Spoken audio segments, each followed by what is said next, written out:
I think it's safe to say that the reports of the Patriots' demise has been greatly exaggerated. There's been this idea going around in the media that the Patriots don't have any offensive weapons, and while they could use a true #1 receiver, this is still a very talented offense. They're one of the best blocking teams in the league, with a great running back and very solid receivers.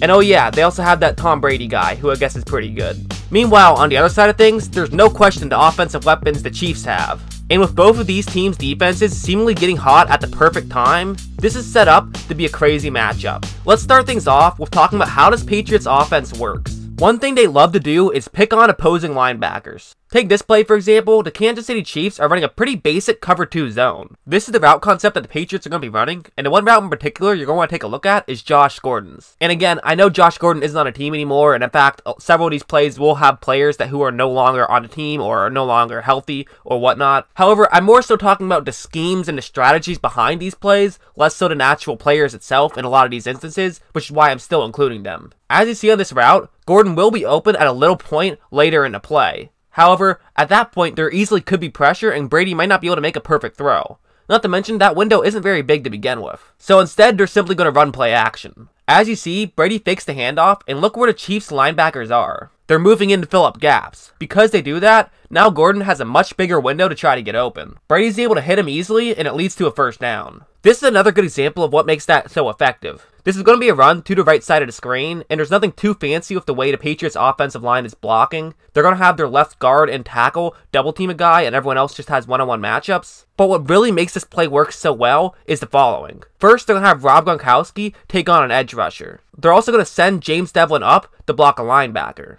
And because the other Chiefs linebacker who's in the area will be sort of off to the left side of the screen, this means there's only really one other Chief that can make a play. However, the Patriots are going to send Edelman up to block him, meaning this could be a very good thing for the Patriots. At this point, it should be pretty simple. Devlin moves up to block that linebacker, and Edelman moves over to block that defensive back. However, that defensive back is Jordan Lucas, who's going to make a very good play on this one. He's going to end up cutting in, which doesn't allow Edelman to block him. This allows him to end up getting into play. Now you might be thinking, why am I showing this play as an example of why the Patriots offense is good? Shouldn't this really be more so about how the Chiefs defense made a good play? But really, I do think this is a good example of why the Patriots are a good team. Even with a Chief making a very good play by avoiding a block like Lucas did on this one, it still leads to a 4-yard gain. That's what makes this Patriots team so tough. Every play goes for positive yards. They get it to 2nd down and medium and then 3rd down and short. And on a 3rd down and short, Brady isn't going to fail to convert that many times. Even the few times they do fail to convert it, the Patriots will just go for it on 4th down. They're such a tough team to beat. However, let's take a look at what the Chiefs defense did to try to beat them in their first matchup. As you see here, this is the cover 1 hole concept, which in theory seems like a pretty good way to try to stop Tom Brady. However, they're going to do something a little bit different. Instead of having 4 men rush Brady, they're going to actually send a defensive end in coverage to double team Gronk. While this is a good way of making sure nobody is open, there's one problem with it. There's now just 3 men rushing Tom Brady. Brady has such great pocket presence, he can easily look around and see where he has room to move forward. And as you see, he could really run around as long as he wants to once he gets forward, as there's nobody near the sideline, so he could take as long as he wants to make a throw. Brady steps forward, and that actually draws the Chief who is in charge of guarding that middle of the field to step forward. This now means that the middle of the field is open, and the Patriots will have a couple of receivers that could make a play. But that doesn't mean that this is an easy win for the Patriots then. Kansas City is playing man coverage here, and even with a man in coverage moving forward to stop Brady, that still just means that they have 7 guys in coverage, which is what you typically have on a play like this. It leads to a small window, and a window that Brady actually does hit it through, but then Gronkowski drops the pass.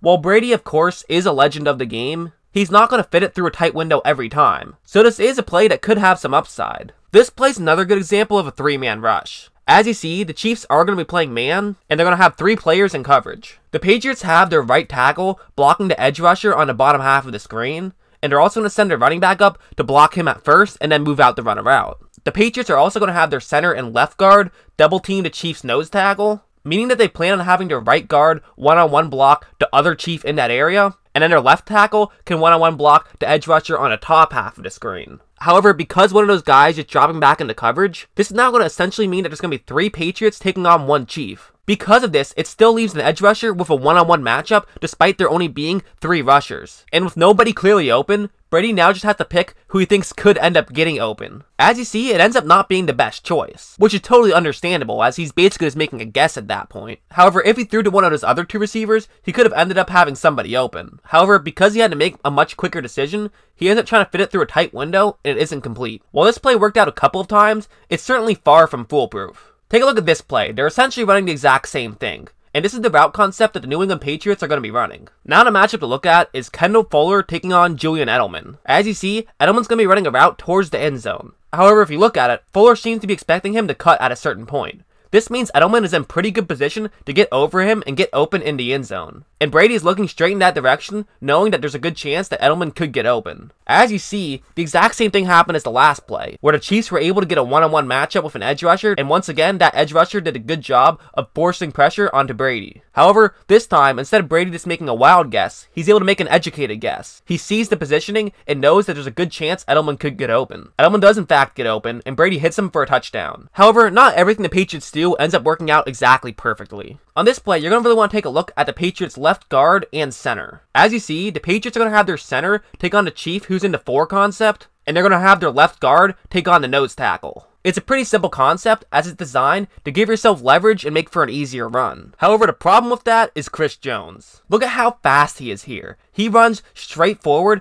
and easily gets into position to make a play. Now, this play wasn't completely head-scratching by the Patriots. I mean, it was a play action, so their whole goal was to try to let Chris Jones get forward but then go to the running back. However, he runs so quickly, he's right in the area as the fake handoff is taking place. He ends up being right next to Brady and actually knocks the ball out before a Patriot is able to fall on it. And while I got a little bit too cute on that play, I think it's safe to say this Patriots offense is one of the best blocking teams in the league. Take a look at this play. The Patriots have their left tackle, left guard, and right tackle all taking on one-on-one matchups, and they're going to send their center and right guard forward to block linebackers. Typically, this would leave the nose tackle and edge rusher completely unblocked. However, the Patriots have 2 guys that might as well be offensive linemen with how well they block. Gronkowski can easily take away the edge rusher, and Devlin can easily move up to block that nose tackle. It makes things a lot easier to stop a front 7 when you have 7 guys who can block like offensive linemen. That's exactly what happens, and James White has a huge hole where he's able to easily just pick up a few yards. Again, it's nothing crazy. This play doesn't go for 95 yards, but it doesn't have to. It's all about moving that ball forward.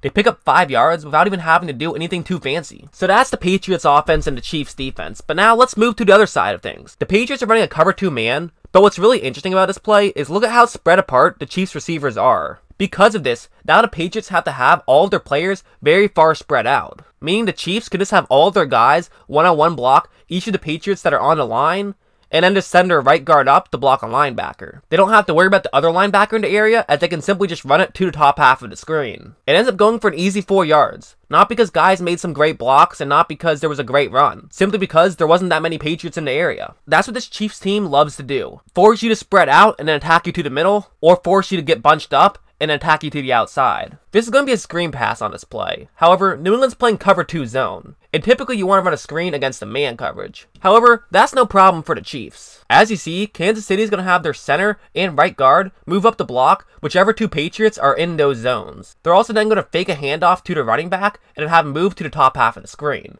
Then they can simply just throw it to him, and he'll be able to be open. It's simple, but it works out really well. They don't even worry about trying to block a safety. They're just focused on getting past that second line of defense. Eventually, a safety does come in and make a play, but it's too late at that point as the Chiefs have already gotten the first down. This is another good play of the Chiefs working the outside. First, Kansas City is going to have their left guard and right tackle move forward to block New England's interior linemen. They're then going to send their tight end up to block a defensive back, and they're going to pull their right guard over to block the other Patriot in that area. From there, they can send their center up to block Hightower, who will be the next Patriot to get in that area. As you see, it's a tough play for a center to make, as you have to be running full speed, and it's very easy to get around him. As you see here, Hightower is actually going to take a step to his right and then move forward. This is going to work in terms of shedding the block. However, the problem is, now he's out of position to make a tackle. Kareem Hunt is able to pretty easily just run straight by him and pick up a big gain. Then he gets a little physical towards the end. I wonder where we've seen that before. And I know some of you might be saying, well, a large part of the reason this play ended up working was because of Kareem Hunt's speed. However, I don't think that's too much of a problem for Kansas City. I really think Damian Williams can easily be a breakout star. Kareem Hunt ran a 4.66 40-yard dash, and Williams ran a 4.45 40-yard dash. So when it comes to plays relying on halfback speed, Williams can easily fit in just as well as Hunt did. There's another thing that this Chiefs offense does really well, and that's RPOs. As you see on this play, New England's going to be running a pretty basic cover 3 zone, and this one route in particular is the one you're going to want to take a look at. Since the Chiefs are run blocking, instantly the Patriots linebackers are going to run in. This means that the one guy to watch here is Donta Hightower. It's pretty simple.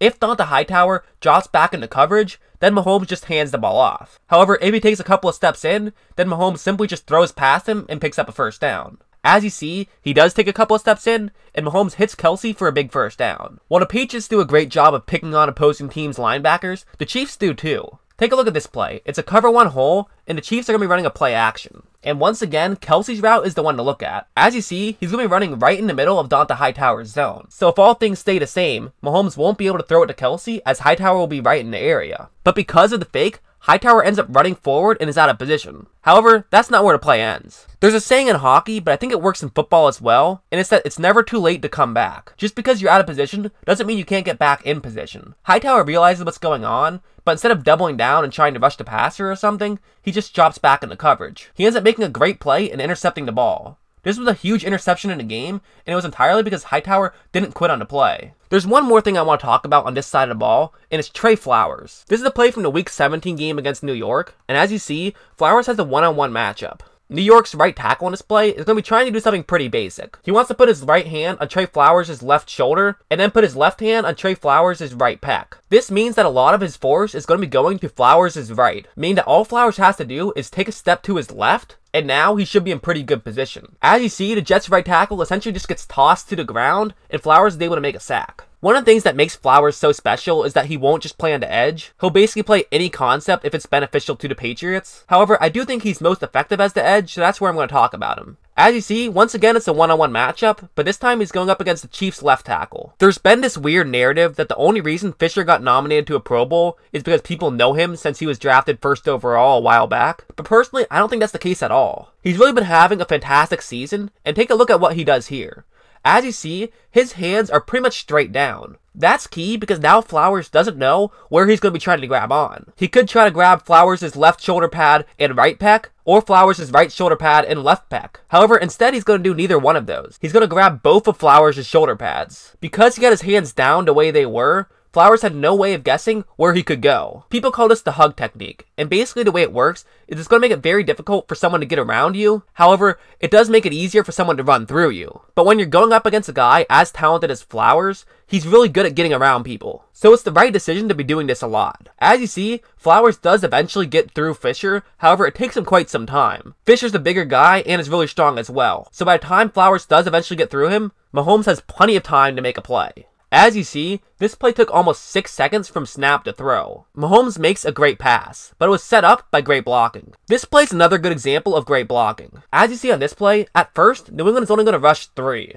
It's also worth noting the Chiefs have 2 tight ends on the right side of the screen. The Chiefs are going to have their halfback and right tackle block the edge rusher on the left side of the screen. Also, Kansas City is going to have their center and left guard block that nose tackle. And since their right guard doesn't have much to do, he's also going to move ahead and block that nose tackle. The initial plan in this play was to have their tight end one-on-one block the edge rusher on the right side of the screen. However, you now see Fisher has nothing really to do on this play. Fisher realizes this, and he's actually going to take a couple of steps back to help his tight end block the edge rusher on the bottom half of the screen. However, this is actually how the Patriots drew this whole play up. They're now going to send a linebacker through that gap where Fisher was, and he could end up getting a clean shot to Mahomes. However, take a look at Cam Irving here. He quickly realizes that he's currently in a triple team, and there's no need for that. He also realizes that Fisher's going to move back to help stop the edge rusher, meaning he now goes into where that zone was where there was a wide open gap. Because of this, the creative play design by New England is essentially rendered useless. It takes essentially 4 seconds from snap to throw,